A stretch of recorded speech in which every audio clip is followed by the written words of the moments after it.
Bonjour à tous. Aujourd'hui, nous allons vous parler du subjonctif. C'est un mode de conjugaison complexe car il dépend de ce qu'on souhaite exprimer.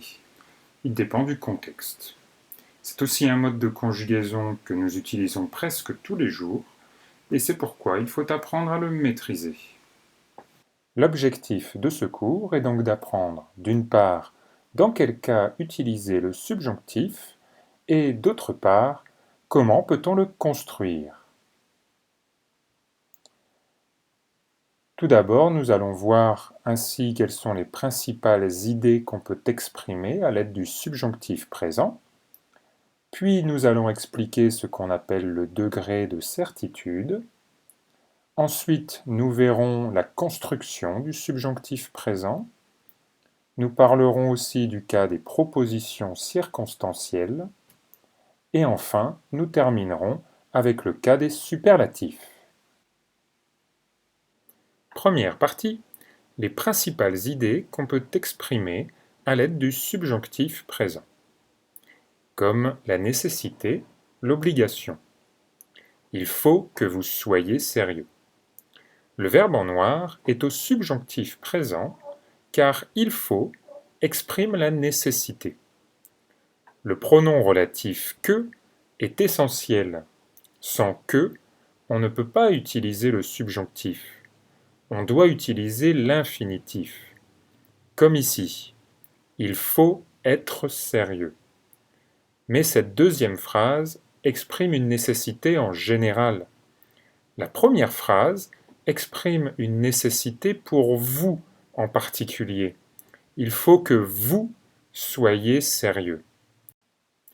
On peut se souvenir que la formule « il faut que » est toujours suivie du subjonctif.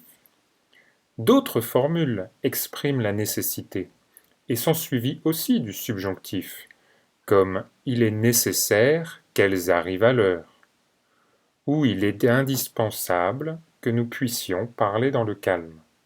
Les formules « il faut que »,« il est nécessaire »,« il est indispensable que » seront toujours suivies du subjonctif.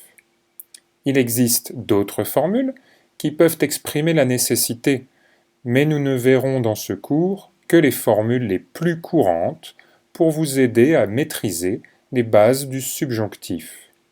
On utilise aussi le subjonctif pour exprimer l'ordre ou le refus.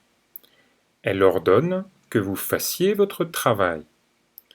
Votre mère exige que vous veniez à table. Elle refuse qu'il se comporte en victime. Ici, il n'y a pas de formule. Les verbes ordonner ou exiger expriment un ordre. Ils sont donc suivis du subjonctif.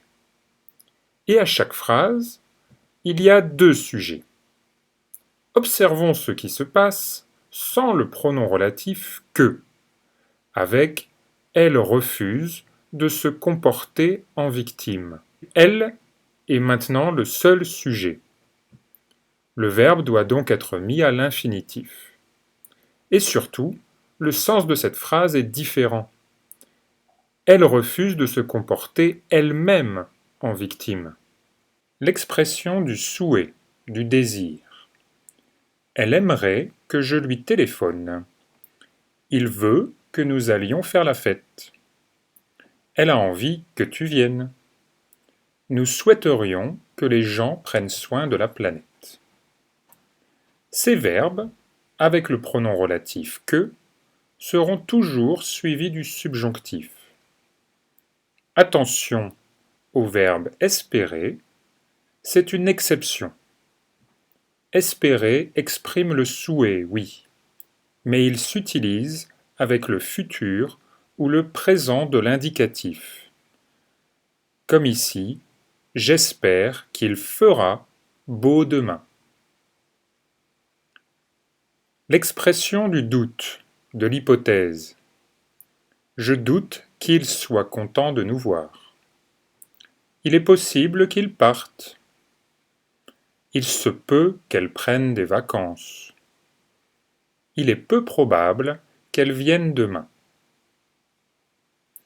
Ici, nous avons plusieurs formules, comme « il est possible que », ou il se peut que, qui seront toujours suivis du subjonctif.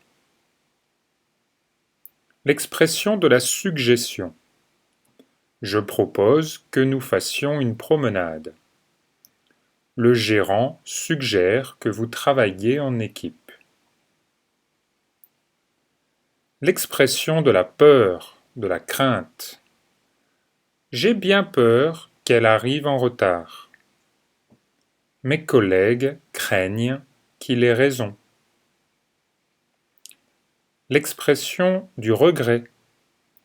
Ma supérieure regrette que vous soyez mécontent. Nous sommes désolés que vous le preniez mal. Quel dommage qu'on ne puisse pas mieux vous aider. Je suis déçu que nous ne partions pas en vacances. Ici, vous avez la formule « quel dommage que » qui sera toujours suivie du subjonctif également. L'expression de l'opinion, des émotions. C'est génial que nous puissions nous voir.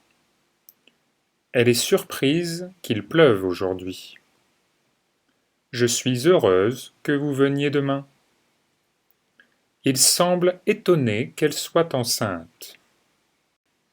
Ne l'oubliez pas, les phrases que nous voyons ici sont des exemples. Il existe beaucoup d'autres possibilités. On pourrait dire « Je suis ravi que vous veniez demain ». Je suis triste que vous veniez demain. Ou je suis content que vous veniez demain. Passons à présent à la deuxième partie. Le degré de certitude. De quoi s'agit-il donc? La plupart des exemples précédents correspondent à une réalité qui n'est pas certaine.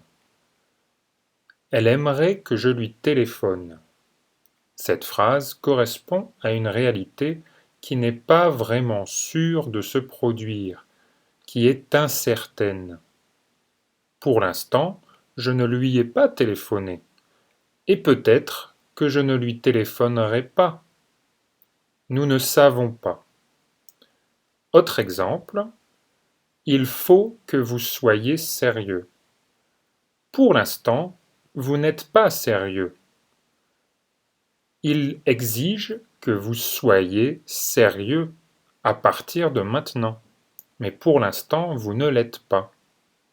C'est une réalité incertaine encore. J'ai bien peur qu'elle arrive en retard. Pour l'instant, elle n'est pas encore arrivée.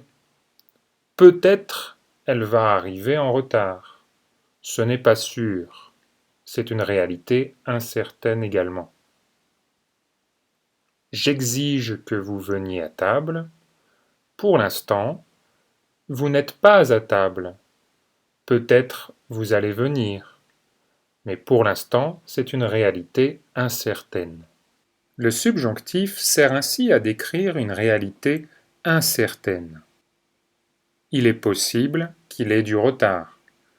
Ce n'est pas sûr. Il n'est pas certain qu'elle réussisse. Ce n'est pas sûr non plus. En revanche, pour exprimer quelque chose de sûr, on va employer le futur ou le présent. Il a du retard, c'est sûr. Il est évident qu'elle va réussir, c'est sûr également. Pour exprimer la certitude, on emploiera donc le présent ou le futur, ici en bleu. Nous sommes sûrs que tu réaliseras tes rêves.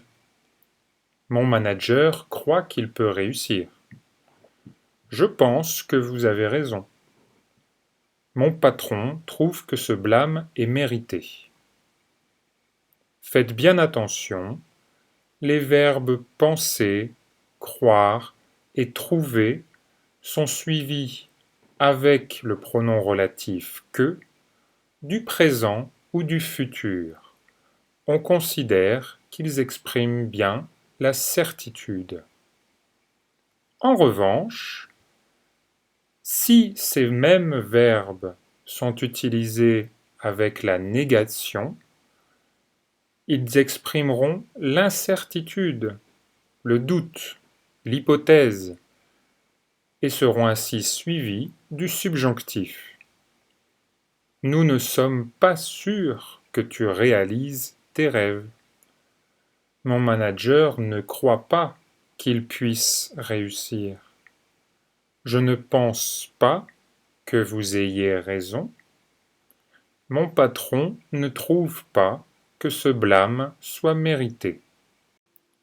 Vous devez donc réfléchir au degré de certitude de ce que vous exprimez pour savoir s'il faut employer le subjonctif ou bien le futur ou le présent. Passons maintenant à la troisième partie, la construction du subjonctif présent. Commençons avec les formes régulières, dont la logique est similaire. Et observons ici le verbe prendre au présent. La troisième personne du pluriel, il, elle, prennent, se retrouve au subjonctif de la même façon, qu'ils, qu'elles prennent. C'est ce radical qui permet de construire le subjonctif au singulier, que je prenne, que tu prennes, qu'ils, qu'elles prennent ont le même radical. Et observons les terminaisons e, es, e, ent. Ce sont les mêmes terminaisons pour tous les verbes de forme régulière au subjonctif. Enfin, pour nous et vous, ce sont les formes de l'imparfait que nous utilisons au subjonctif. Que nous prenions, que vous preniez. C'est aussi une règle générale pour tous les verbes de forme régulière au subjonctif. Prenons maintenant un autre verbe, recevoir. Ce verbe est aussi de forme régulière. Observons au présent, ils, elles reçoivent, se retrouvent au subjonctif, ils, elles reçoivent au pluriel. Ce radical va servir à construire les formes au singulier, que je reçoive, que tu reçoives, qu'ils, qu'elles reçoivent. Les terminaisons e, es, e et ent se retrouvent également. Enfin, pour nous et vous, ce sont les formes de l'imparfait qu'on utilise ici. Prenons encore un autre exemple de forme régulière avec le verbe acheter. Au présent, ils, elles achètent se retrouve au subjonctif, qu'ils, qu'elles achètent. Ce radical sert à construire les formes du singulier, que j'achète, que tu achètes, qu'il, qu'elle achète. Les terminaisons sont aussi les mêmes, e, es, e et ent. Enfin, pour nous et vous, nous utilisons la forme de l'imparfait. Avec ce verbe, nous observons également que les formes du présent se retrouvent pour la plupart au subjonctif. C'est normal. Acheter est un verbe du premier groupe, sa construction est plus simple, et il faut donc faire attention à ne pas confondre le subjonctif présent et le présent de l'indicatif pour les verbes du premier groupe. Passons maintenant aux formes irrégulières. Il existe 10 verbes totalement irréguliers au subjonctif. Leur principale particularité est que le radical de il ou elle au présent ne peut pas servir à construire le subjonctif.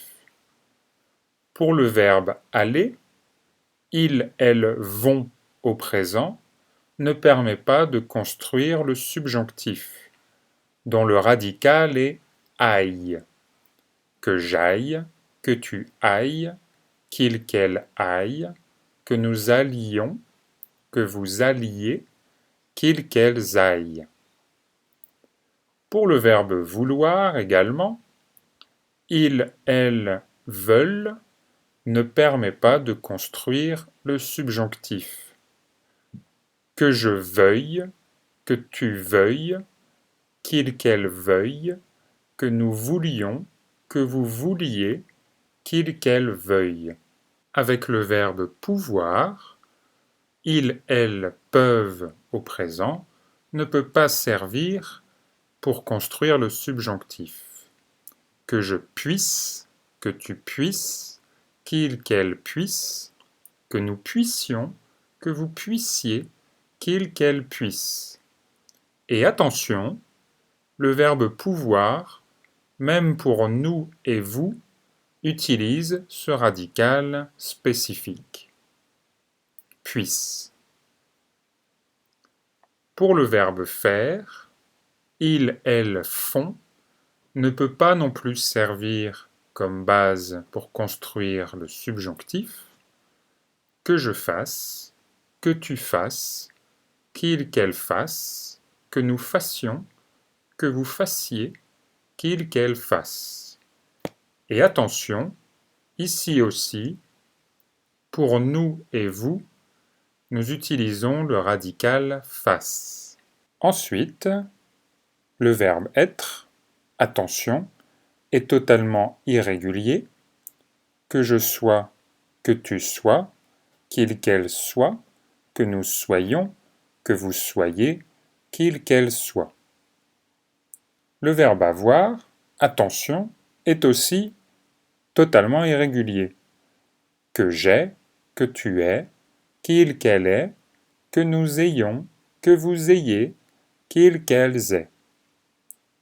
Le verbe savoir, que je sache, que tu saches, qu'il, qu'elle sache, que nous sachions, que vous sachiez, qu'il, qu'elle sache. Attention, ici, nous et vous utilisent le radical sache. Le verbe valoir, que je vaille, que tu vailles, qu'il, qu'elle vaille, que nous valions, que vous valiez, qu'il, qu'elle vaille. Il reste le verbe pleuvoir, avec à la troisième personne qu'il pleuve, et le verbe falloir, avec à la troisième personne qu'il faille. Voilà, nous avons nos 10 verbes irréguliers. Passons maintenant à la partie suivante. Quatrième partie, le cas des propositions circonstancielles.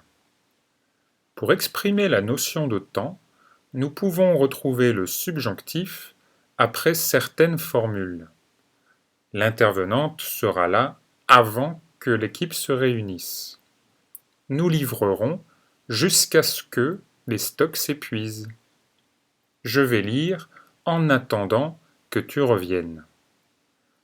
Après des formules comme avant, jusqu'à ce que ou en attendant que, nous allons toujours retrouver du subjonctif. La notion de condition, elle viendra à condition que tu t'excuses. Nous allons sortir à moins qu'il pleuve.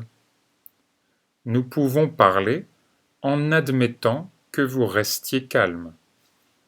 Là encore, après des formules comme à condition que, à moins que, en admettant que, nous retrouverons toujours le subjonctif. La notion de but. Il fait tout pour que son client soit satisfait. Un salarié l'aide afin qu'elle sache comment faire. Son contrat est signé de sorte qu'il puisse commencer à travailler. Là encore, après des formules comme pour que, afin que, de sorte que, nous retrouverons toujours le subjonctif. La notion d'opposition. Nous faisons grève, bien que le patron ne soit pas d'accord. Nous devons rester chez nous, quoi qu'il en coûte. Là encore, après des formules comme bien que ou quoique, nous retrouverons toujours le subjonctif. Il existe d'autres formules possibles et d'autres cas de propositions circonstancielles. Nous ne voyons ici que les plus courantes pour vous aider à maîtriser le subjonctif de base. Passons maintenant à la dernière partie. Partie 5, le cas des superlatifs. Les superlatifs permettent d'exprimer une qualité à son plus haut degré. Par exemple, le seul, la seule, l'unique, et on peut former des phrases comme « Je suis la seule amie qu'il ait ». Nous avons bien ici du subjonctif pour exprimer le cas des superlatifs. Autre exemple, le meilleur, la meilleure, le plus, la plus, c'est le meilleur, le plus grand apprenti que je connaisse. Nous avons bien ici aussi du subjonctif. Le pire, la pire, le moins, la moins. Voici la pire ou la moins jolie histoire qu'on puisse imaginer. Enfin, le premier, la première, le dernier, la dernière sont aussi des superlatifs. Ce cours est à présent terminé. Voici quelques liens utiles. Tout d'abord un site de conjugaison en ligne pour pouvoir facilement vérifier votre construction du subjonctif. Également quelques exercices pour vous aider à maîtriser ce que nous venons de voir. Vous retrouverez ces liens en commentaire pour pouvoir y accéder plus facilement. Je vous remercie pour votre attention et j'espère que cette vidéo vous aura plu. À bientôt!